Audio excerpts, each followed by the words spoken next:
Hello friends, you're in the Military with Summary channel, and in this video we're going to discuss the most important events that took place during the previous 12 hours. We have lots of very interesting updates, so let's start. And first, let's talk about the southern part of Ukraine.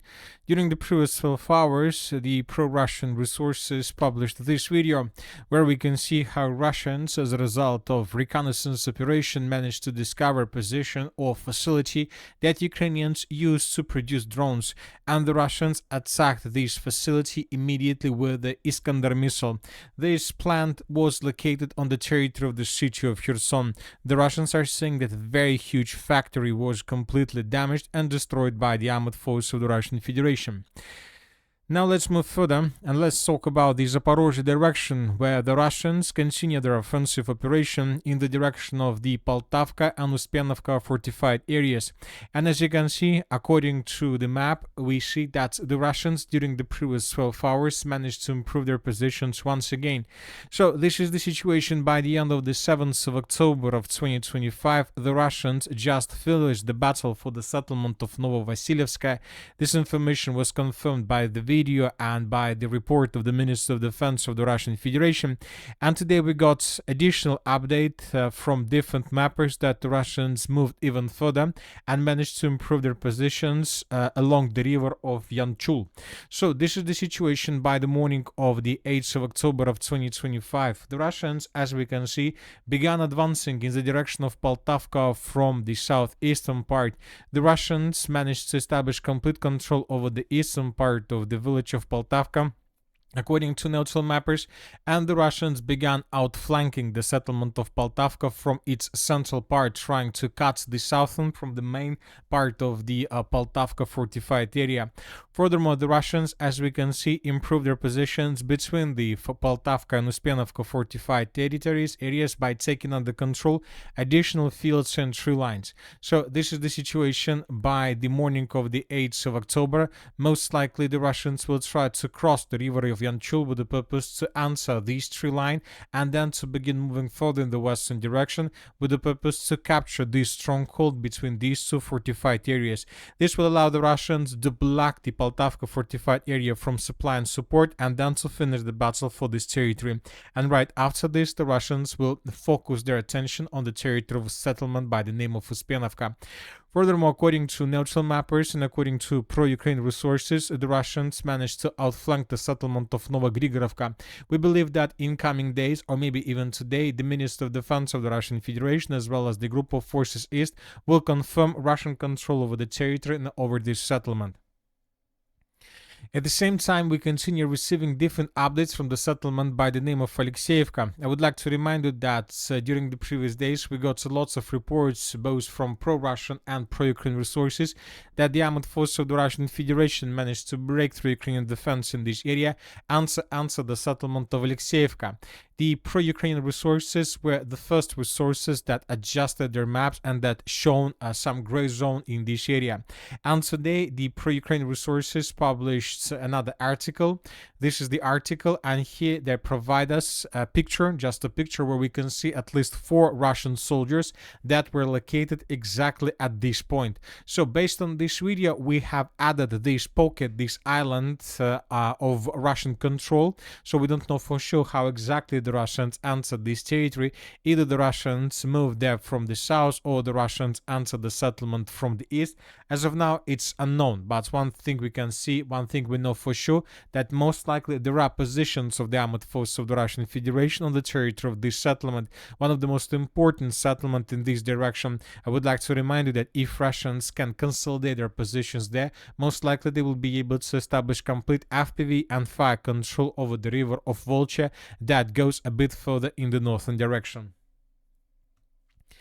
Now let's move further and let's discuss the situation in the Pokrovsk direction. It seems that the defense of the city of Pokrovsk has collapsed completely, at least of its eastern part, but the problem is that if Ukrainians lose the southern part of the city of Pokrovsk, this is gonna lead to complete collapse of the entire defense operation of the Pokrovsk agglomeration. As of the morning of the 8th of October of 2025, today we start receiving first videos from the Pokrovskaya mine, which is located to the north of the settlement of Udachne. The pro-Ukraine resources published this video where we can see how Ukrainians were attacking positions of the armed force of the Russian Federation in this area. So lots of episodes were published during this video, and most of these attacks took place exactly on the territory of the Pokrovskaya mine. And based on this video and based on the geolocation, we have adjusted the map. Now it seems that currently there are very heavy clashes for the territory of mine, and I would like to remind you that this is a strategical object. If Ukrainians lose control over the Pokrovskaya mine, then they would be forced to fall back in the northwestern direction towards the settlement of Sergeyevka, and the Russians from their side would be able to continue advancing further in the northeastern direction with the purpose to shorten the distance to the M30 road. And if Russians can establish physical control or a better FPV drone control over the road, Ukrainians will start suffering huge problems and huge logistic problems on the territory of the city of Pokrovsk.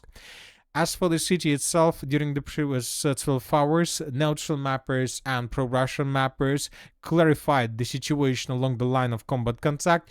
The Russians, according to different sources, secured completely the southern citadel of the city of Pokrovsk.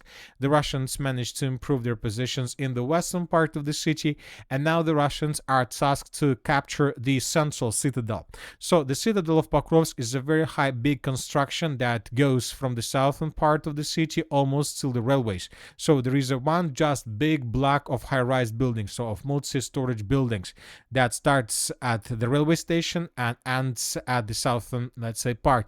So we see that the Russians secured the southern one, and now it's time for Russians to begin clashes for the central citadel. And as we can see, according to neutral mappers and according to pro-Russian resources, the armed force of the Russian Federation decided not to attack in this direction. The Russians decided to outflank Ukraine positions and to cut them from supply and support. And today we got several reports that the Russians began advancing from the southern citadel in the direction of the residential area of the city, which is located in the eastern part of the city. If Russians, as a result of this maneuver, as a result of this offensive operation, are able to establish control over this territory, most likely Ukrainians would be forced to fall back from this area, or otherwise they would be caught in cauldron by Russians without any chances for evacuation.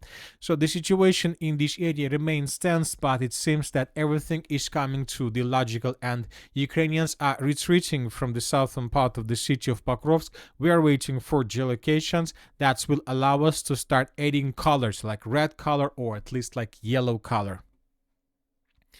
Now let's move further and let's discuss the situation in the area of breakthrough. According to information we have, during the previous 12-24 hours, the Russians managed to improve their position significantly. The Russians recaptured completely the settlement of Pankovka, which was recaptured earlier by Ukrainians during their counterattack. And now we start receiving reports that the Russians answered the settlement of Vladimirovka and that the Russians began recapturing positions on the territory of this village itself. The Russians destroyed the bridges that connected the settlement of Vladimirovka with the village of Shakhovo, so that is why we believe that Ukrainians will not show very strong resistance in this area and they would be forced to fall back in coming probably hours. Furthermore, the sources are saying that the Russians improved their positions on the western part of the settlement of Shakhovo itself, so we see that the Russians are tightening the news around the Shakhovo pocket, and it seems that Ukrainians will be forced to fall back from this area in coming days. Furthermore, the Russians got complete initiative in the northern part of breakthrough area, and the Russians began advancing further in the direction of the second defense line of the armed forces of Ukraine in the Donbas direction. Now let's talk about the city of Konstantinovka. During the previous 24 hours, 48 hours, the Russians managed to capture the settlement of Pritiechino completely. Today, the Ukrainian sources of 5th Assault Brigade published this video, and here we can see how Ukrainians with FPV drones were attacking positions of the armed forces of the Russian Federation in the southwestern part of the settlement of Pritiechino. So based on this video, we have adjusted the map. The Russians managed to maintain the lines, as we can see, to shorten the lines, and now the Russians are consolidating their troops with the purpose to begin a major offensive operation in the direction of the southeastern part of the city of Konstantinovka itself. I believe that this offensive operation is going to start very soon, but right after the Russians finish and stabilize the situation to the north of the Kliban-Bytska water reservoir.